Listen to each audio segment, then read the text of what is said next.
good at hijacking and talking. Yeah, right. I know. I'll just run with this. You want me to do the intro, Rosie? You can if you want to. It's the lockdown with Captain Clarke. Go for it. I was joking.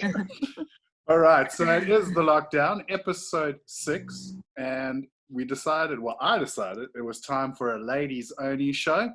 So we've got 3 of the top lady surfers across the generations from South Africa. Of course, Fergie, Heather Clarke, probably the most successful South African lady surfer in the history of South Africa. I've got Rosy Hodge, of course, ex-World Tour surfer. Now you see her every day when we're competing on the WSL broadcast. And one of our top junior surfers now moving into the ladies' ranks, Sophie Bell, all the way from Salt Rock in Belito. So hi, girls. How is everyone? Good. Thanks for having us, Car. Yeah. Something like this before. Welcome to the new world, as we said, of surf interviews and sport interviews. It's using things like Zoom. I found this one works the best because I can push record and it's got a very good record facility. Of course, Sophie and Heather stuck on the south coast and the north coast. I'm on the garden route. Rosie, you're in San Clemente, and before we started the interview, you were saying at first you were not allowed to surf. Now you are allowed to surf, but you still haven't really been surfing. Yeah, that's right, Car. So the San Clemente beaches, we got our shelter-in-place orders from our governor, Gavin Newsom, and pretty much been hanging out in the house, playing with the dog. But as soon as those orders came into effect, there was a really good south swell, which is great for lower trestles, but also meant like so many people were coming down to the beach, and yeah, it felt kind of strange just to be jumping in the soup with so many people, knowing what was going on in the world. But then, yeah, our beaches got closed. Now they've sort of reopened somewhat. So I've been getting in the water a little bit. Now, let's just quickly, before I go to the other 2 ladies, sitting in South Africa, we can't surf, but a big thing here always, as you know, growing up in East London, is I don't think South Africans truly understand what you mean by a lot of people in the lineup when you talk about tracing. Yes. I know, it's crazy. Growing up in East London, you know, you're inviting people to come surf with you, and there's safety in numbers for sure. And yeah, here at Lowers, it's savage. It's just like on any given day, there's like every pro's dad, every pro's mom, every wannabe pro, every aspiring pro. It's just, yeah, it gets intense. So yeah, it's crowded takes on a whole new meaning at lower trestles. Now, Sophie, you live on the beach on the north coast, and in Salt Rock. You've been saying to me, 3 weeks you were doing okay. 5 weeks now, it's getting a bit long in the tooth. And of course, your bedroom literally looks out over one of the local roofs. I'm literally looking at the sea right now, and it hasn't been this good like this whole year. It's like the first good waves we've seen of the winter. It's like offshore every single morning. It's like, it's amazing, and we just sitting here watching. And Heather, you're on the south coast. I mean, this is the time of year when it starts turning on. I've been seeing a lot of the local surf shops and people posting pics from their balconies. Getting a bit torturous now, having to stay out of the water? Yeah, it's torture. I can't do any surf lessons, so that's been a bit of a terrible thing for me, because obviously with that there's no income, which is disaster. But anyway, we getting by. But I've got a horizon sea view, and then I get to go and care for my mom 3 days a week, so I get to drive past the surf every day, and geez, it has just been amazing. Today it's small, but the conditions are just so nice, and it's like you want to cry, hey. But anyway, we'll stick it out, and yeah, hopefully I don't even know when surfing goes, when we're allowed to go back, if it's at level 3 or level 2 or level 1, which I hope not. I hope it's the next level. The worst thing is waking up and everyone's on the beach swimming. There's so many people just on the beach swimming, like having chats. Like the first day of lockdown stage 4, I like opened my window and there were families all in the car park, everyone saying hello, like they haven't seen each other in so long, like all on the beach swimming every day, and like don't see why I can't just surf. Well, it's an interesting one because obviously there's been a bit of drama over the last week in South Africa with some people taking to the beaches in the mornings with the hashtag when campaign. And obviously there's been a little bit of a backfire on that, and then a lot of South Africans who are not surfers kind of calling it white privilege and saying, there's a lot more going on and everything else. I mean, from your side in California, Rosie, I mean, there's been a similar thing. There's been surfers campaigning for surfing when it wasn't allowed, but there was kind of a backlash to that as well. Yeah, definitely. We saw a number of protests here in California and elsewhere, and there was a kind of a divide. I mean, Fergie spoke about it. The loss of income is hard felt. I mean, throughout every industry. So there was lots of people saying like, open up, the economy again, get back to work.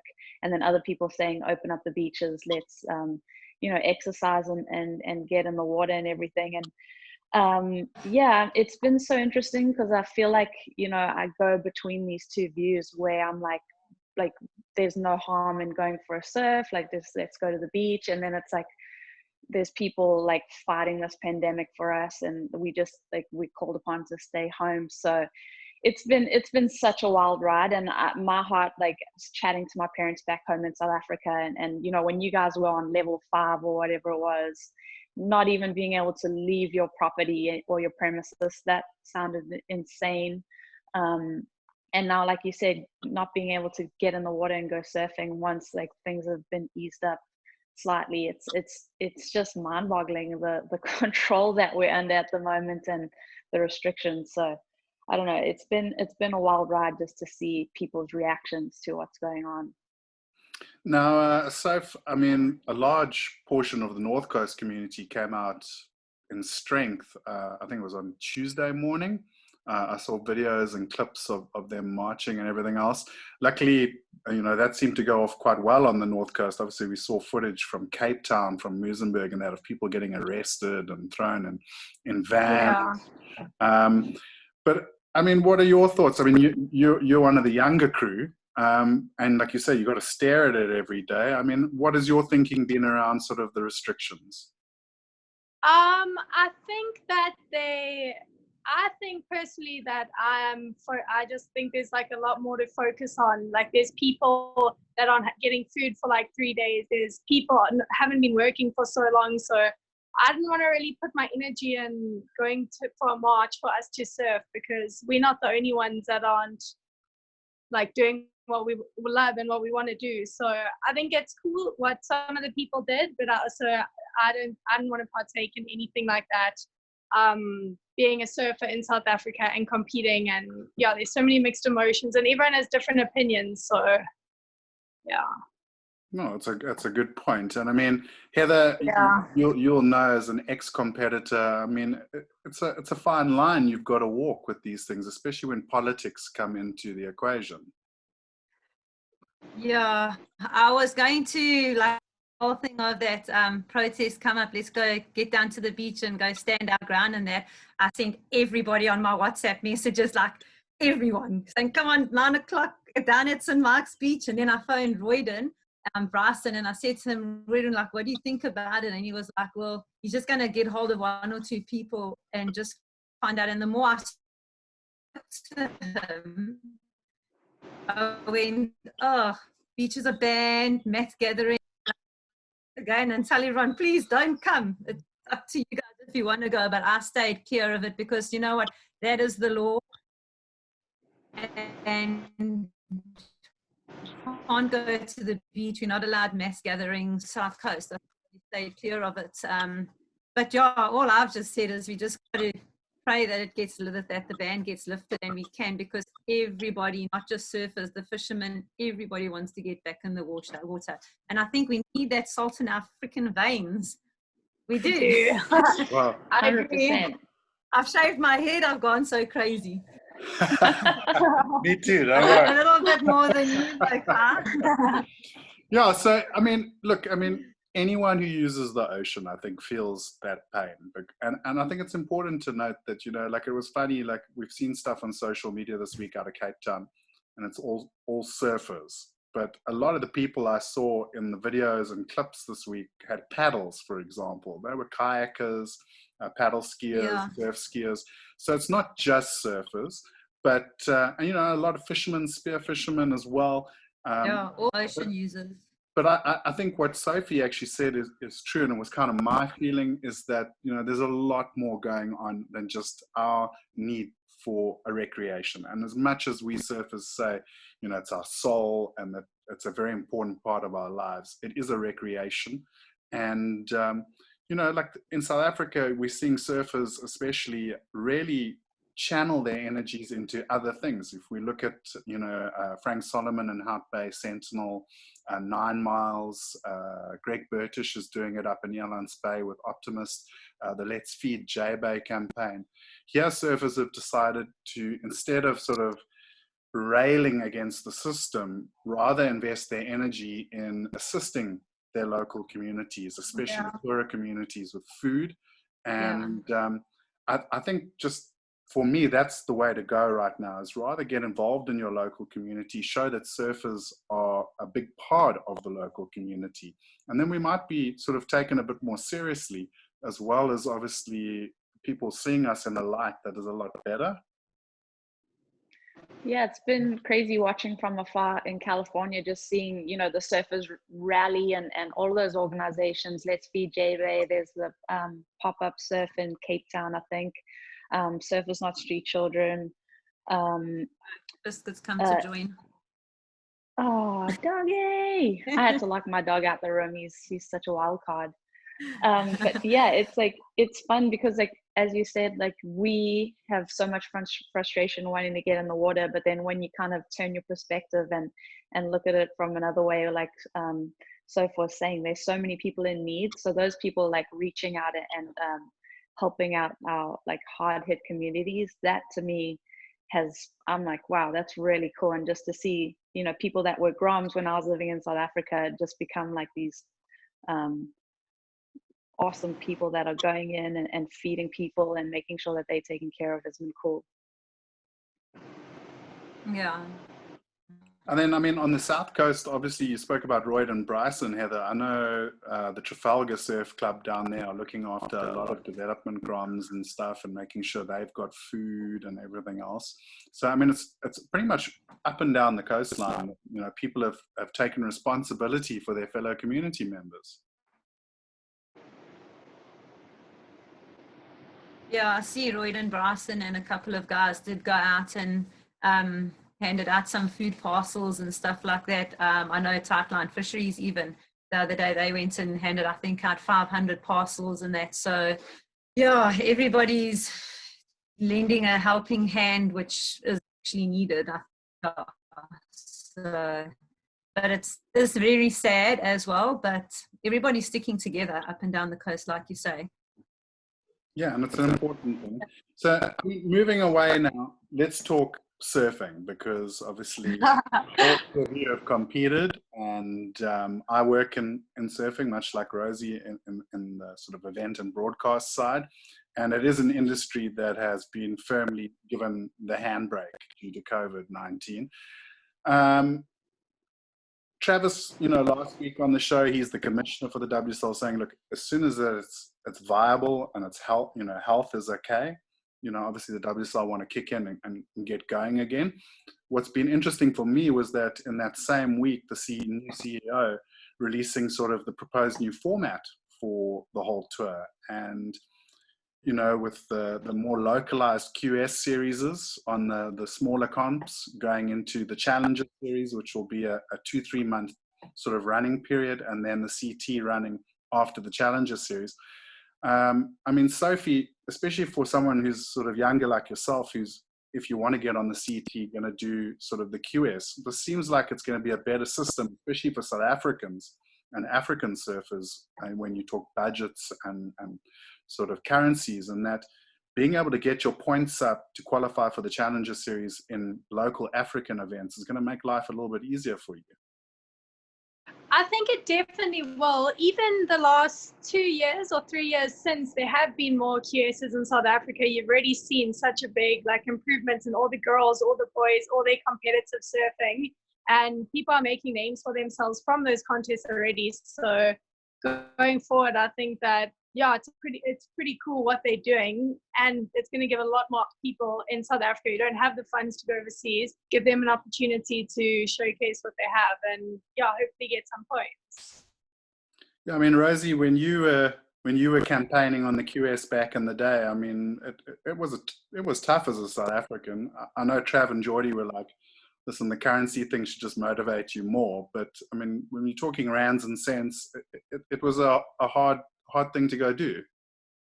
Definitely. I mean, there was definitely a divide between, the people that just had endless support, where they were just kind of doing it kind of luxury style. And, when I was fortunate because Heather was on tour when I was around, and she gave me so much good advice and also let me, crash with her whenever I was at some of the events. But it is, I mean, it's a struggle, and it definitely does motivate you, because the worth of every contest that you're going to and the sacrifice that you're making to get there, that is so much bigger than, say, what maybe some other people might experience. So there's definitely a motivating factor in that. But also remembering when Geordie and I were juniors, there were so many junior events up and down the coast, and that really bred a competitive nature in us. It really groomed us to get on the QS. So I think it's really cool that the WSL is putting energy into that regional tour to, like Soph said, breed that competitiveness, and then also give you more opportunity to compete and get ready for the Challenger Series. Fergie, you were pretty much the longest lady to represent South Africa on the World Tour ever. I think Rosie probably comes in number 2. When you were on the tour, I mean, it was a tough slog. It wasn't easy. Yeah, no, it was really, really, really hard. I remember, I used to work just to make a little bit of bucks, go fundraise like it was going out of fashion. And then I was lucky that I picked up Red Bull as my sponsor, and they actually sent me on tour. And the year that they sent me on tour and I was able to get to all the events was the year that I actually qualified. So having that bit of backing does help.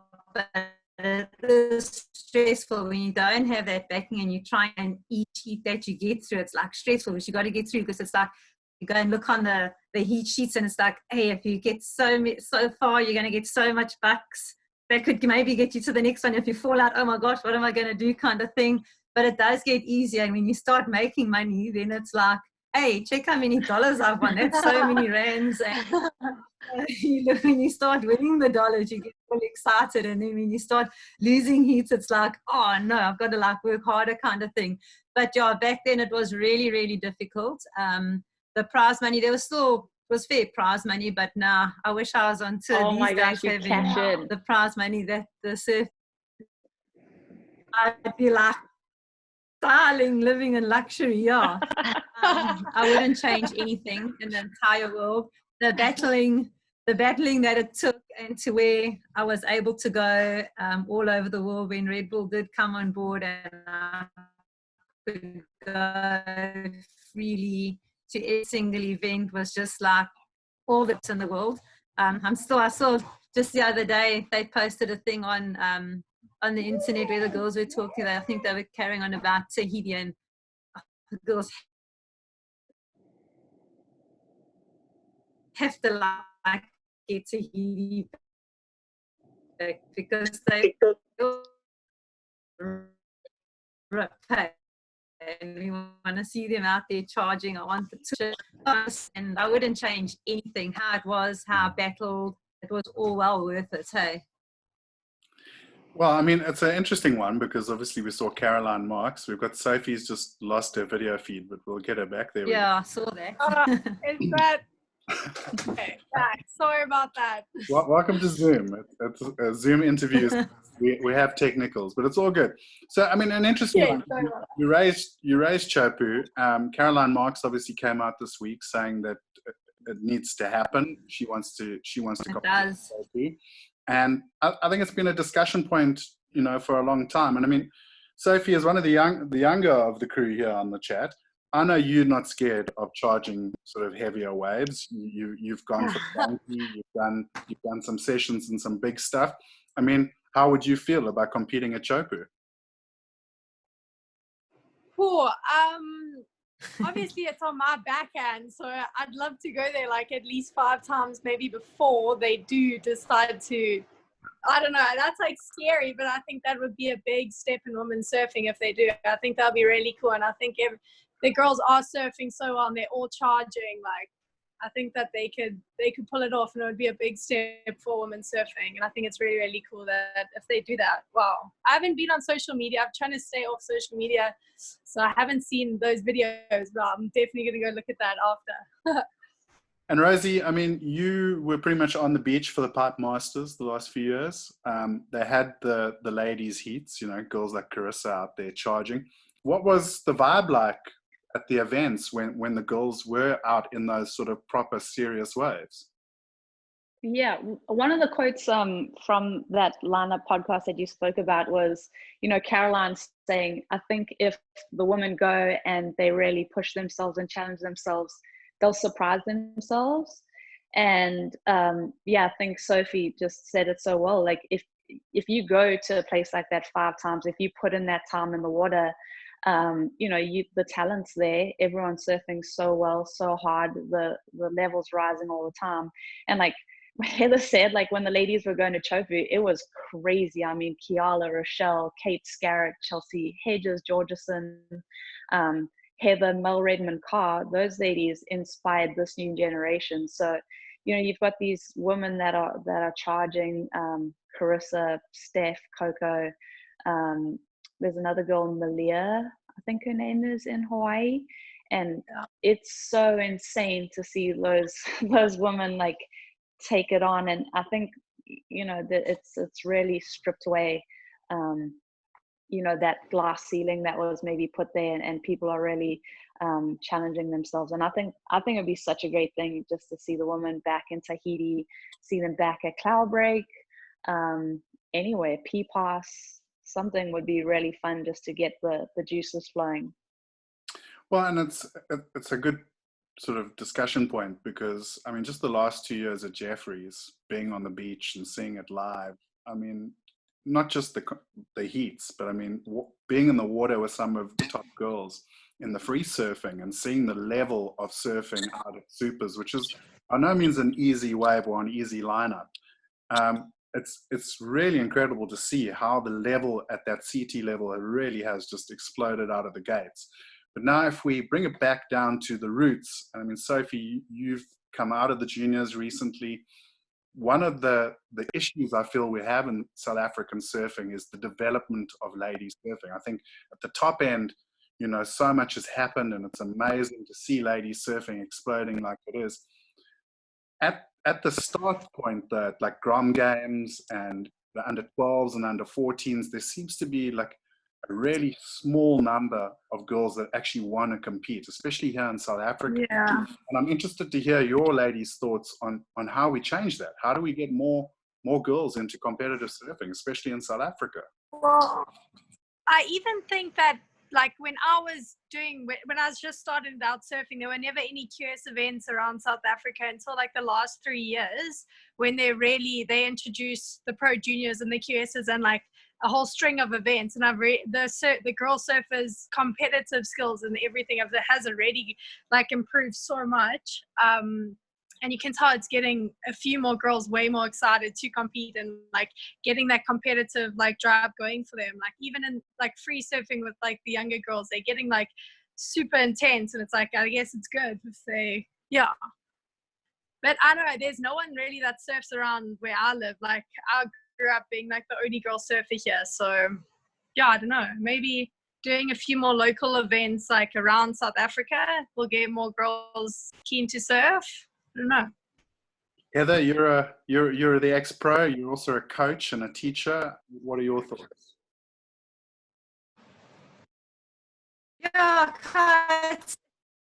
in a way, it's a little bit strange because when there have been some like junior events on, like Durban, East London, or PE and Cape Town, like there are these young girls that surf when they event. You look at the entry, like where are they? Like why aren't they surfing? They surf, but they're not in events, and I kind of find it weird because it's like they're wanting events, and when events get put on, nobody pitches. It's like, what more? Like, what more can you ask for? Like, when we had one of the one ladies events in Durban, I think, but where's this one? Where's that one? They're surfing. It's right there. I would have flipping killed to have events on my doorstep without having to go up and down the coast and stuff like that. So I just feel when there's an event, all the girls should and just surf them, and so they're putting it out there for them, and we must take advantage of it. So they need to pull up their socks, all these little kiddies, and get in and surf. Yeah, but it is nice to see that there are events being put on up and down the coast. Eway, Cape, the girls are there. They just got to get their asses, if I can say, to the beach. And Rosy, I mean, when you were coming up through the ranks in South Africa, it was a really strong junior series. I think we look at almost, like 24 events over one or two of those years. And there seemed to be at your age group, sort of generation, there was like a pack of competitive young girls. What do you see over in California now? My feeling is that there are a lot more girls in the water there than we have back at home. Yeah, there is a depth of talent for sure in America, and people are fostering it too. There's a lot of coaches and just fitness programs, and a lot of obviously sponsor dollars that are being poured into that development phase. But it's crazy to me to hear Heather say that they'll put on events and no one shows, because I just remember like eat, sleep, breathing like the next event, like being able to hang out with my friends and compete against. There was like such a competitive atmosphere. There was like Tammy Smith, Nikita Robb, Stacey Gar, Tashmin Tassi, and a bunch of other women that would just love competing. And then with the Mr. Price Pro that would happen in June, July, and you get to go see all the pros come into town and hang out with them. And if that was your passion, and if that's what you wanted to do, like you were a sponge, like you were at the beach every day, like cheering on Heather, cheering on whatever South Africans were competing, and also just like wide-eyed, like watching everyone and seeing what it took to be at that level. Kind of sounds like when everything's over and we've got you back in the country, I need you three ladies to come on a road tour to all the girls' schools in South Africa along the coast and give the lowdown that surfing is a viable career now, and the money is equal, and you can really succeed out there now as a ladies surfer. Oh, Heather should actually start coaching some of the women on tour and get 10%. Yeah, masters tour. I'm saying you should even be coaching some of the top 17. They could seriously be getting so much knowledge from you. No, we want to come back. We want a masters tour. You should make a comeback. Okay, well, I'll help you. I'll candy for you. I'm 10%. I'm nearly 50. I've got too many aches and pains. That's why we need a masters tour. I read the one masters essay is one of the guys came hobbling over the rocks there at East London at Nahoon there. And he came out, and he's back on this and that. So they said, hey, we need to play a monster for us on the World Tour. Can sponsor the Masters Tour. Well, I think I do miss it so much, to go on tour and just competing. I love to compete. So I'm going to compete. Most problems fall off my boards. It's people like Sophie that keep us those. We've got to keep going. Heather, you still beating most of us and the men. I remember you competed in the men at essays and you still beat them all. It's like, yeah, you still got it. I was back in the day. Thanks. Well, I've got to say, I mean, I watch most of the South African contests, and Heather is certainly still very competitive, both in the opens and the overs. Yeah. I think the eyes rolled back in the head. Kai, you've also taken part in the champ. You in there with us? I'm back and I'm bad. They keep taking us back to East London, Kai. Remember the last time you surfed there too? Essays. And the last 2 years they've had to move it to corner because Nahoon's been out of control. But Kai was out there getting Rosie will remember what go down. ginormous Nahoon and corner feels like, because surfing a heat out there was pretty interesting with that rip. I know. So when you go traveling and you're like, oh, I'm going to Hawaii or I'm going to Fiji or whatever, you're like, well, I surfed Nahoon Reef pretty big and washy, so I've been smashed around before, but yeah, it definitely prepares you. There's a lot of, I mean, even North Coast and the South Coast, I've been destroyed at both of those days. I remember being 8 years old, getting absolutely smashed at St. Mark's Ferg.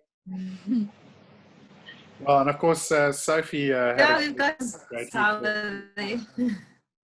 Soph's pretty much jumped off on top of a shark in a final at Nahoon, and took the whole really? Yeah.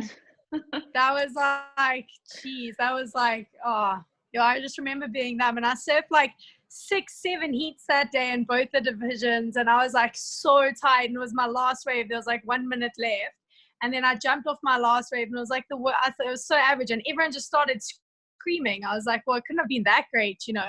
And then you were commentating, and then the sirens just went off, and I couldn't even paddle. I was so tired, surfing like big Nahoon with that rip all day, and it was just like, yeah, geez, it's like so blurry in my mind, but it was there's nothing worse than kicking off a wave at Nahoon Reef and knowing that you're in that deep section between corner and that, like, the inside gully, and you're like, oh my gosh, I feel so vulnerable. Oh yeah, and like I just looked back and I just saw the whole beach like just screaming, like waving their hands. I was like, no, this is not happening. And actually a little foamy came and actually pushed me in, which was like so strange because there's not normally waves there. So it was like so weird. Yeah. But yeah, someone looking after me. Combined, we have all just discouraged surf tourism to South Africa once again. No way, it keeps it exciting. Well, girls, we're going to pull the handbrake on this because we're going to run out of time. But I think this went really well, and hopefully in a couple of weeks we can get you back, and maybe with an update on the COVID situation and where everyone's at. Thank you so much for being on the show, on the first all-ladies show with me. And I can't wait to see you all again, and hopefully in the lineup with a couple of good waves and a couple of cold bevies afterwards. No, thanks for having us, Kai. I'm happy to be the first girl-woman show. Yeah, so good to catch up with everyone. Hopefully you guys get to go surf in South Africa. Thanks, and stay safe if everything's still pretty hectic in Cali. No, yeah, I'm keeping my distance. I agree. Everybody, thanks for the chat. Yeah, it's been awesome. Be safe, so safe. And we'll catch up with everyone. Obviously, we'll follow Rosie and see what happens with the WSL tour coming up. Of course, you'll catch her and all the stuff. Sophie will be surfing in the local SA events. I'm sure Fergie will too. Go surf. Go Ferg. We'll thanks so much for being on the show.